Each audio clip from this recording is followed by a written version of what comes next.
Yeah, obviously incredibly excited to be back home. 2 games left in season. These 2 games are massively important for us for this playoff push. Yeah, just excited to be in front of our home crowd. Excited for an opportunity to bounce back after last week's performance, and I think we're very ready. Nice week of training for us, and yeah, excited for tomorrow. Questions? Let's talk about Emma Sears. Surprised that she got the call or no? Incredibly happy for her to get the call. I think she's been asked to play multiple roles. What I'll define that as is positionally. She's played on the left. She's played on the right. In some cases, kind of early on, we had her in a little bit of a 9 to help us in some capacity. And I think any role that she's been asked to do from an opportunity perspective as well, whether she was starting or coming in, she looked to affect the game. I think it's massively earned. I'm incredibly excited for her, and I look forward to hearing how it goes. Having a player being called up to the national team, what does the club get out of that? Yeah, I think for us, more importantly, you get them in a good headspace. You get them excited about their opportunity. You get them just continuing to push whatever they can offer to the group, but obviously being very confident in what they can offer because they've been acknowledged for their offerings. And I think it's been no secret what she's capable of. I think people have seen it this season in any role that she's been asked to play. So yeah, I'm just really excited to see how she does and see how it goes for her. Bev, Emma mentioned that she's coached you before, Emma Hayes, in the Yes, past. she has. I thought Emma Sears. My what? No, no, no, no. That ain't true.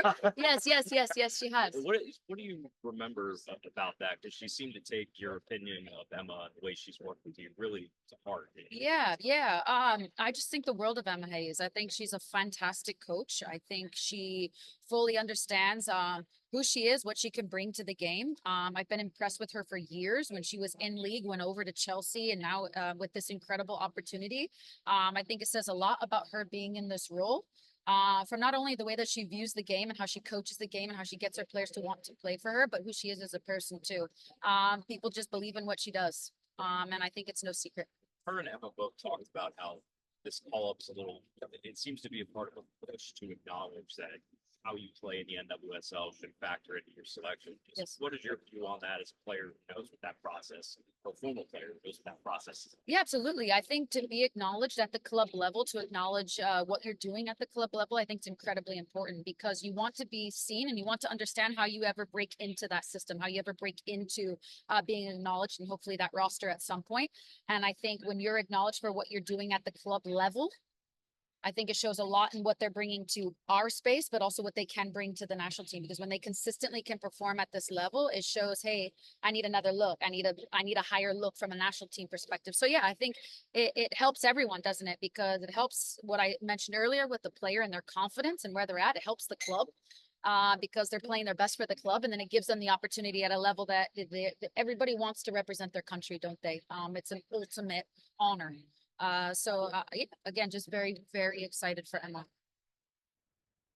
How do you keep her focused on Portland? Yes, of course. I think it naturally keeps her focused. I think it keeps her, I can't reiterate what it does from a confidence space. So I think for her, it's just going to be executing her role on the day, doing the best that she can and riding that confidence of being acknowledged to represent her country in this camp. And using it as a staff, using that way for her and being in that space to tell her, hey, you've earned every ounce of this, so just enjoy it.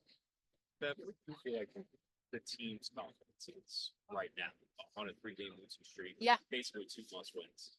Yeah, absolutely. Yeah, I think we're in a good space from our training week. Obviously, we're closing out last week. Last week was an unfortunate result.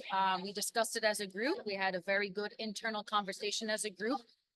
In good depth that I feel like put us in a very good headspace leading into the week.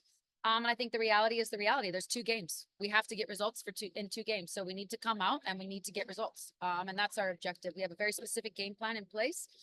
Everybody seems to understand their roles in that. And it's a massive push. So bring the energy, and that's that. How's that? Is that fundraising still going on? Still, how's that going? Yes. Obviously, incredibly honored. And was very excited when the club brought this to my attention, an opportunity to Yeah, just speak out about it. I think it's one of those things that, guys, I've been very open about this whole process. And when I lost the baby in July, I felt so alone, and I felt like, how could this happen? It felt like a dream at the moment, and it still feels like a dream today, if I'm honest with you. The amount of outpouring support that I've received since then, whether I go on the road and somebody stops me and says, I lost my second child and I now have 5 children, I get stopped all the time in conversation about it. And the first thing that they tell me is how lonely they felt, how alone they felt in the process. And there's actually so many people out there. It's 1 in 4, as you saw from the statistic. 1 in 4 women lose their children. And I think it's to now come together to be able to speak about it, but also raise money to bring awareness to it, to understand that you are not alone. We are in this together. It's been so special for me and so touching. So it is difficult to speak about because, like I said, I'm always going to wonder what he would have been like, what it would have been like to have been a mother to a son. But I know that a lot of heartbreak is out there, and there's a lot of different type of heartbreak. And so I'm just grateful to be a part of the representation. I'm grateful for the platform to speak about it, tell everybody out there they're not alone. And I'm sorry that they've experienced such heartache, but that we're in this together.